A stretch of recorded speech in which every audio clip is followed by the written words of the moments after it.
జూరన్నా తెలంగాణ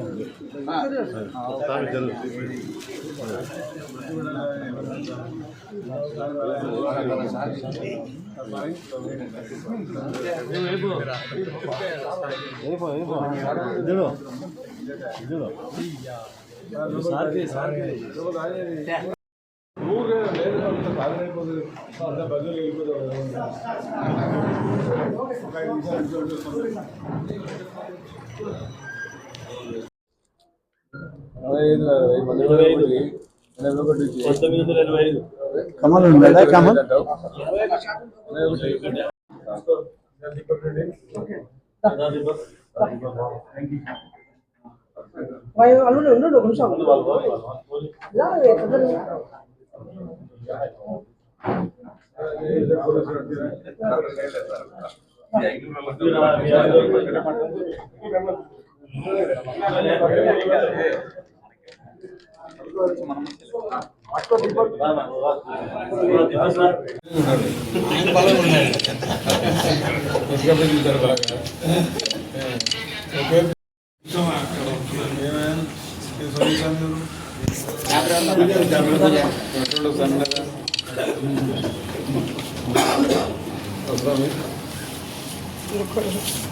ఆలయం బలహీనంగా ఉన్నాడు. ఆలయం బలహీనంగా టెంపుల్స్ స్టేట్ కమిటీలు కాన్స్టిట్యూట్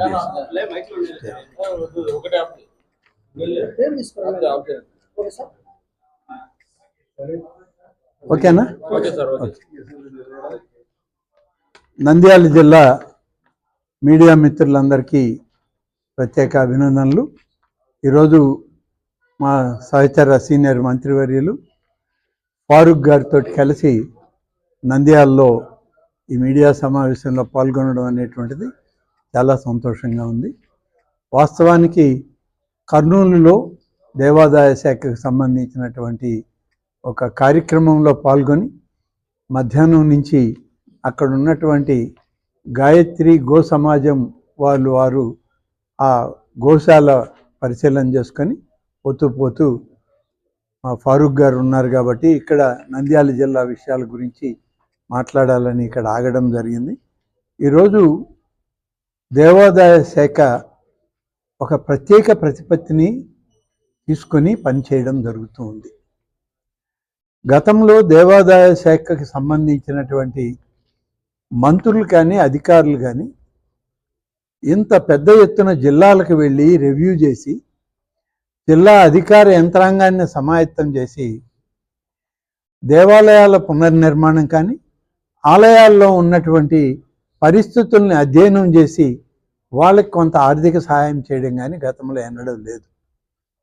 ఈరోజు కూటమి ప్రభుత్వంలో చంద్రబాబు నాయుడు గారు ముఖ్యమంత్రిగా, పవన్ కళ్యాణ్ గారు ఉప ముఖ్యమంత్రిగా వచ్చిన తర్వాత ఆధ్యాత్మిక రాష్ట్రాన్ని మనం ప్రత్యేక శ్రద్ధతో దీన్ని ఏర్పాటు చేయాలి అని చెప్పి అభివృద్ధి, సంక్షేమం, పారిశ్రామిక రంగం అభివృద్ధితో పాటు ఆధ్యాత్మిక రంగాన్ని కూడా అభివృద్ధి చేయాలనేటువంటిది ఈరోజు ముఖ్యమంత్రి గారి ఆలోచన, మా ప్రభుత్వం యొక్క విధానం.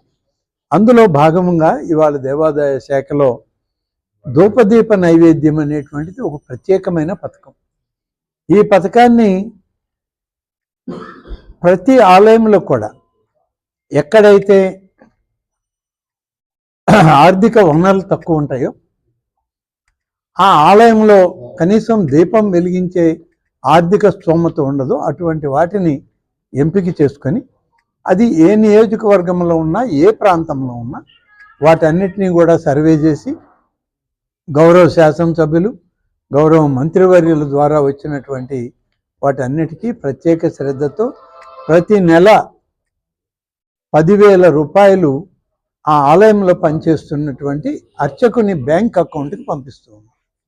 ఈ విధంగా మేము చేసినటువంటి ప్రక్రియ ఈ 1 సంవత్సరం 4 మాసాలు పూర్తయ్యే సమయంలో రాష్ట్రంలో ఉన్నటువంటి ధూపదీప నైవేద్యాలు 5,821 ఆలయాలకి ఈ పథకం అమలు చేస్తూ ఉన్నాం. 10,000 రూపాయల లెక్కన వాళ్ళకి ప్రతి నెల పంపిస్తూ 69,85,00,000 రూపాయలు ఖర్చు చేస్తూ ఉన్నాం. ఇవాళ ఇంత పెద్ద ఎత్తున చిన్న చిన్న ఆలయాలకి వనరులను సమకూర్చినటువంటి పరిస్థితి గతంలో ఏ ప్రభుత్వంలో కూడా లేదు. ఆనాడు దీపం వెలిగించకపోతే వెలగలేదనే వాళ్లే తప్ప వెలిగించే ప్రయత్నం చేసింది ఇవాళ కూటమి ప్రభుత్వంలో చంద్రబాబు నాయుడు గారి నాయకత్వంలో ఈ ప్రభుత్వం అని చెప్పక తప్పదు. ఇక రెండవ అత్యంత ప్రధానమైనటువంటి కార్యక్రమం కామన్ గుడ్ ఫండ్ అనేటువంటి దేవాలయాల యొక్క పునర్నిర్మాణం. పురాతనమైనటువంటి ఆలయాలు ఎవరో చక్రవర్తులు, రాజులు, జమీందారులు, ఆయా గ్రామాల్లో ఉన్నటువంటి స్థితిమంతులు కట్టిన ఆలయాలు ఇవాళ అవి పాడుబడిపోవడం, అవి కూలిపోవడం, అవి పూజకి అనర్హం కావడం, ఇలాంటి పరిస్థితులు ఉన్న ఆలయాలన్నింటినీ కూడా పునర్నిర్మాణం చేసి వాటిని ఆయా ప్రాంతాల్లో గ్రామాల్లో భక్తులకి అందచేయాలనేటువంటి ఉద్దేశంతో కామన్ గుడ్ ఫండ్ అనేటువంటి ఒక ఫండ్ని మేము క్రియేట్ చేసుకొని దాంతో నిధులు సమకూర్చుకొని ఈరోజు రాష్ట్ర వ్యాప్తంగా ఆలయాలని పునర్నిర్మించడానికి ఇప్పటికే మంజూరులు ఇవ్వడం జరిగింది. 3 విడతల్లో జనవరి, జూలై, నవంబర్ 3 మాసాల్లో 3 విడతల్లో మేము మంజూరు చేసినటువంటి ఆలయాలు దాదాపుగా 492 ఆలయాలని పునర్నిర్మాణం చేయాలని సంకల్పించి ఆదేశాలు ఇచ్చి దానికి నిధులు కూడా విడుదల చేయడం జరిగింది. దానికి అయ్యేటువంటి మొత్తం ఖర్చు 595,75,00,000 రూపాయలు ఖర్చు అవుతుంది. ఇంత మొత్తం చెల్లించి కొన్ని 18 మాసాలు ఆయా స్థాయిలను బట్టి, కొన్ని 24 మాసాల్లో పునర్నిర్మాణం చేయాలని దేవాదాయ శాఖ అధికారులకి, ఇంజనీర్లకి, స్థపతులకి ఆదేశాలు ఇచ్చి పనులు మొదలు పెడుతూ ఉన్నాం. మంజూరు ఇవ్వడం పూర్తయింది, వాటి టెండర్లు పిలవడం కూడా పూర్తయింది. ఈ మాసం నుంచి ఎక్కడైతే ఆలయాలు టెండర్లు పూర్తవుతాయో వాటన్నిటినీ ప్రారంభించమని, పునాదికి శంకుస్థాపనలు చేయమని స్థానిక శాసనసభ్యుల్ని, ఆయా ప్రాంతాల జిల్లాల్లో ఉన్నటువంటి మంత్రుల్ని కోరి వారి ద్వారా ఇవి పునర్నిర్మాణానికి శ్రీకారం చుట్టామని చెప్పి ఈ సందర్భంగా తెలియజేస్తా ఉన్నాను.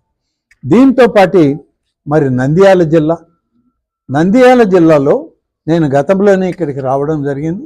మహానంది దేవాలయాలని, అలాగే మరి బనగానపల్లిలో మరొక ఆలయాన్ని ప్రారంభించడం, ఇవన్నీ కూడా చేయడం లేదు.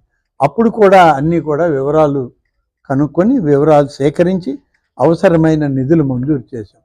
ఇవాళ రాయలసీమ జిల్లాల్లో నంద్యాల జిల్లా ధూపదీప నైవేద్యాల మంజూరులో ముందుంది అని చెప్పడానికి సంతోషిస్తూ ఉన్నాను.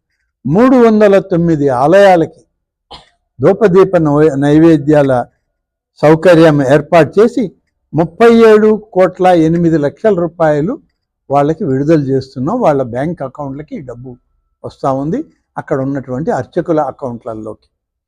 అలాగే కామన్ గుడ్ ఫండ్లో ఈ 2024 తర్వాత వచ్చినటువంటి అన్ని ఆలయాలని 29 ఆలయాలు మా దృష్టికి వచ్చాయి.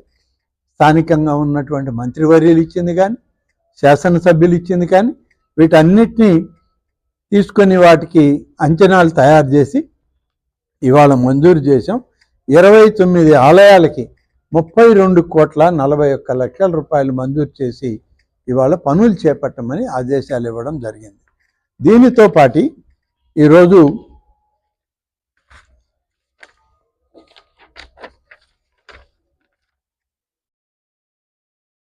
రాష్ట్రంలో 1472 ఆలయాలు ఇవాళ మా దగ్గర ఉన్నాయి. ట్రస్ట్ బోర్డులు, పాలక వర్గాలు వేయడానికి అర్హత కలిగినటువంటి ఆలయాలు. మొత్తం మీద 27 ఆలయాలు మా శాఖలో ఉన్నాయి. ఈ 27 ఆలయాల్లో ట్రస్ట్ బోర్డులు, పాలక వర్గాలని నియమించడానికి అర్హత కలిగిన ఆలయాలు 1472 వచ్చాయి. 1472 ఆలయాల్లో 932 ఆలయాలకి పాలక వర్గాలని ఇప్పటికే ఏర్పాటు చేశాం. వాళ్ళు ప్రమాణ స్వీకారాలు చేసి వాళ్ళ పని ప్రారంభించడం కూడా జరిగింది. 97 ఆలయాలు కోర్టు కేసుల్లో ఉన్నాయి. కొన్ని పాలక వర్గాల అవసరం లేదని ఎగ్జంప్షన్లు గతంలో ప్రభుత్వమే ఇవ్వడం జరిగింది. ఇక 443 ఆలయాలకి మేము పాలక వర్గాలను వేయడానికి ఇప్పటికే అన్ని చర్యలు తీసుకున్నాం, నోటిఫికేషన్లు ఇచ్చాం. త్వరలోనే ఈ ఆలయాలకు కూడా పాలక వర్గాలను ఏర్పాటు చేసి ఈ రాష్ట్రంలో ఉన్నటువంటి ప్రతి ఆలయంలో దీపం వెలిగించడంతో, స్వామి యొక్క పూజా కైంకర్యాలతోటి కార్యక్రమాలను నిర్వహించడానికి పెద్ద ఎత్తున కూటమి ప్రభుత్వంలో చంద్రబాబు నాయుడు గారి నాయకత్వంలో పనిచేయడం జరుగుతుంది. కాబట్టి ఇలా ప్రతి జిల్లాలో, ప్రతి ప్రాంతంలో ఉన్నటువంటి హిందూ ఆలయాల పరిరక్షణలో ఇవాళ ప్రభుత్వం తన యొక్క దృష్టిని సారించి కూటమి ప్రభుత్వంలో పెద్ద ఎత్తున కృషి చేస్తున్నాం.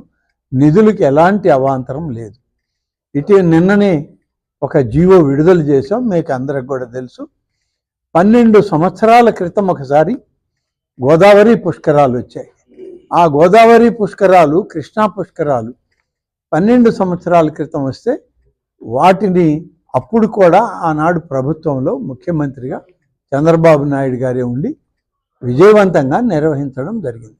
మళ్ళీ 12 సంవత్సరాల తర్వాత గోదావరికి పుష్కరాలు వచ్చాయి.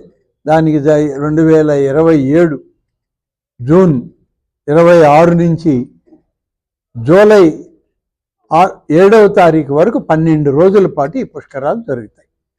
ఒక సంవత్సరం దాటాక 2028లో కృష్ణా పుష్కరాలు వస్తాయి. కృష్ణా పుష్కరాలు కూడా అంతే స్థాయిలో చేయడానికి ఇంకా సమయం దానికి కేటాయించాలని, అలాగే అధికారులకు కూడా తేదీలు ఖరారు చేయమని చెప్పి కోరాం. దీనికి దేవాదాయ శాఖలో ఉన్నటువంటి వైదిక పండితులు, అలాగే తిరుమల తిరుపతి దేవస్థానంలో ఉన్నటువంటి వైదిక పండితులు కలిసి ఒక నిర్ణయం చేసి కృష్ణా పుష్కరాలకు కూడా ఒక తేదీ ఖరారు చేస్తారు. ఇప్పుడు మాకు గోదావరి పుష్కరాల సమయం మాత్రం మాకు వచ్చింది. జీవో విడుదల చేశాం.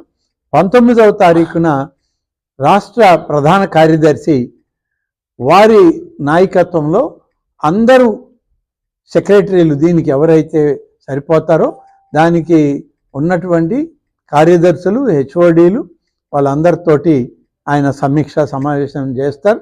అయిన తర్వాత గౌరవ ముఖ్యమంత్రి చంద్రబాబు నాయుడు గారి నాయకత్వంలో దీనికి ఒక మంత్రివర్గ ఉపసంఘాన్ని వేయడం జరిగింది. మంత్రివర్గ ఉపసంఘాన్ని ముఖ్యమంత్రిగా చంద్రబాబు నాయుడు గారే తొలి సమీక్షా సమావేశం చేస్తారు.